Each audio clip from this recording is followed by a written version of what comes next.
If you're like me and you have a busy job, then it can be hard to stay grounded. Today, I want to share 10 simple habits that have made a huge difference in my life, that help me to stay healthy, happy and grounded, which can be especially difficult if you've got a packed schedule. I'm Triya, I'm a resident doctor working in London, and I'm no stranger to a busy working life. So let's dive right in.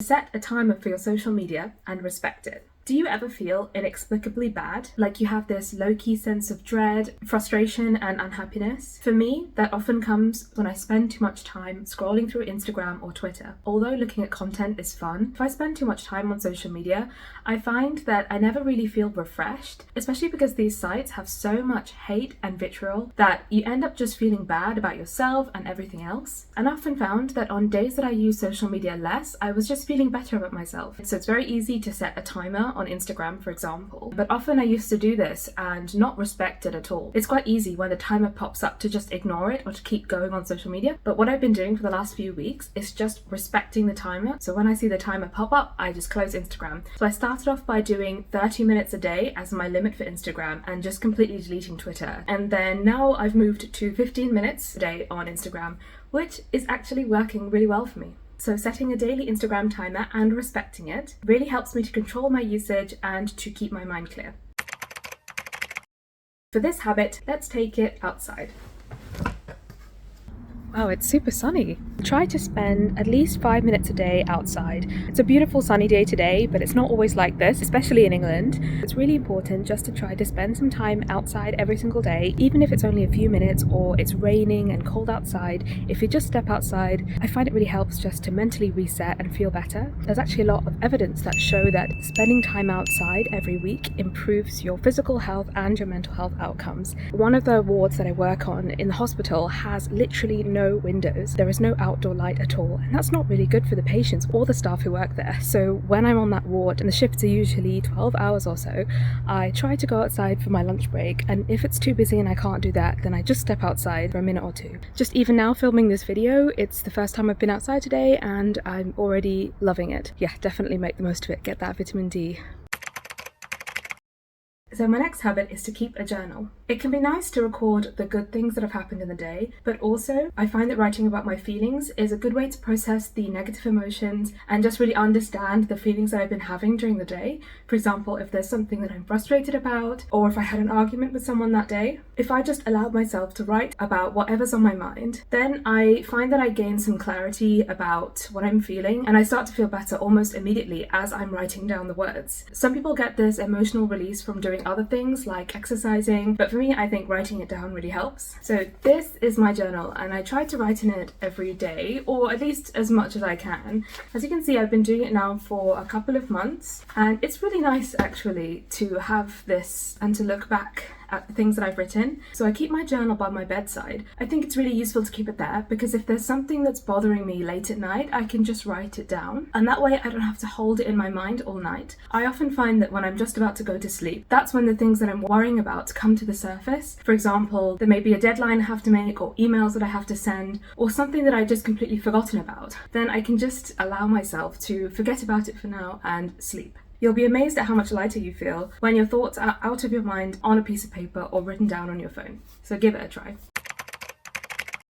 The next one is not so much a habit, but a mindset. So this one is to remember that people aren't thinking about you as much as you think they are. Do you ever wake up in the middle of the night, or do you ever get struck with the feeling of intense embarrassment where you're cringing about something that you did or said months or years ago? I definitely do. What's really helped me to move past that is to remember that most people are so wrapped up in their own lives that they're not thinking about that one silly thing you did. They probably haven't even noticed it because most people are thinking about themselves all the time. Now, this might be a depressing thought for some, but actually for me, I think it's really great because it means that people aren't always focusing on the thing that's making you insecure that day. At their core, human beings can be totally self-obsessed, and that can be kind of comforting when you think about it. No one really cares if you tripped over your words or tripped over something in real life. I guarantee you that most people will have completely forgotten about it minutes after it happened, if they even noticed it at all. Having this in your head can just help you to get on with your life and be confident and just live without worrying about what people are thinking of you, because that can really hold you back in life.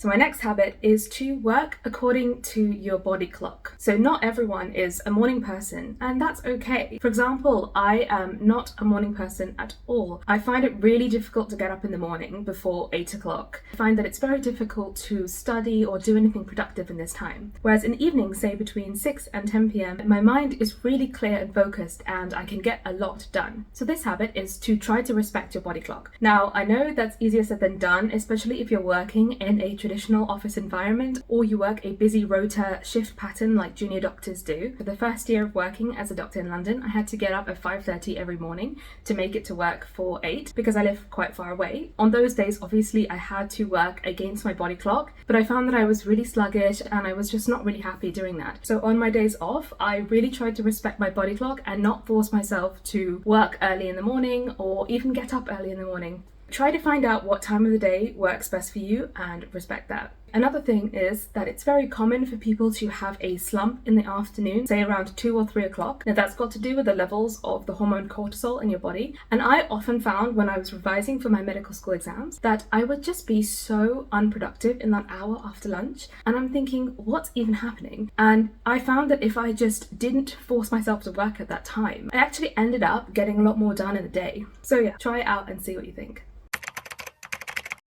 So my next habit is to split tasks into manageable chunks. Focusing for long periods of time can be really tough, especially in an age where everything is so instant and you have so many different forms of mental stimulation going on at one time. You know, I always watch Netflix whilst also scrolling on my phone, which is not good anyway. When it comes to studying or doing something more academic, I find that it's much better to try to get my mind to focus for a short amount of time and then give myself a break. So I use the Pomodoro technique, which is really famous. I think my mum was the one who told me about it in the first place.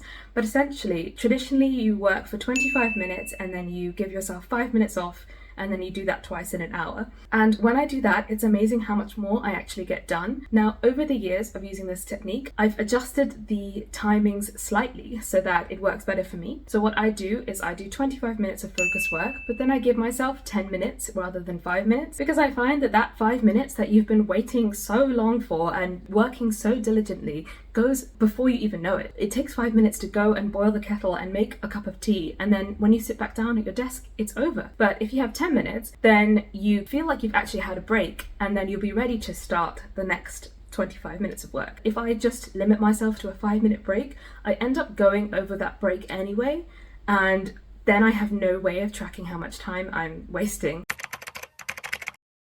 So the next one is having a daily step goal and sticking to it. This step goal doesn't have to be 10,000 steps. It can be something like 5,000 or 7,500, but try to find something that is doable for you and keep and stick to it every day. There is a lot of research into the benefits of walking and exercise, and there's evidence that shows that even 2,500 steps a day can improve your cardiovascular health. When I'm at work, I find that my step count is quite high because I'm walking all over the hospital, different floors and different wards to get to the patients, so I can easily rack up 7,500 steps just within the hospital. So on the days that I'm at work, I try to keep my step count goal at around 10,000 steps. But when I'm just sitting at home, that's a little bit unrealistic for me, so I will keep it around 5,000 or 7,500, but I'm trying to improve that.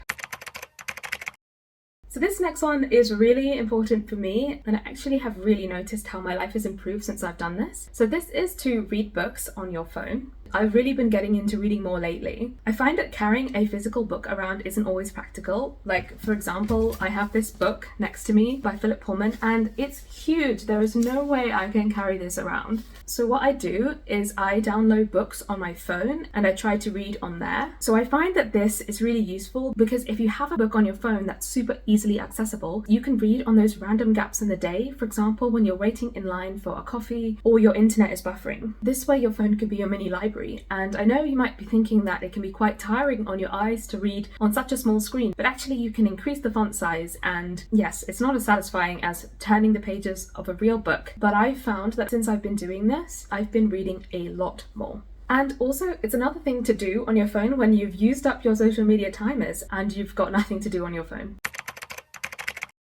So my next habit is to have days where you go makeup free, or if you wear glasses, to have days that you go contact lens free. Giving your skin and eyes a break is really important, especially if you wear makeup or contact lenses every day to work. Have you ever been to the optician with contact lenses and they ask you how many hours a day on average do you wear your contacts, and you're sitting there thinking, oh gosh, it's probably around 12 and that's way too much. If you're a contact lens wearer, then you know that your eyes can get really tired by the end of the day. So I try to go contact lens free at least a day a week and makeup free at least one day a week as well. It feels really nice for your skin and for your eyes, and it's just a simple way to take care of yourself.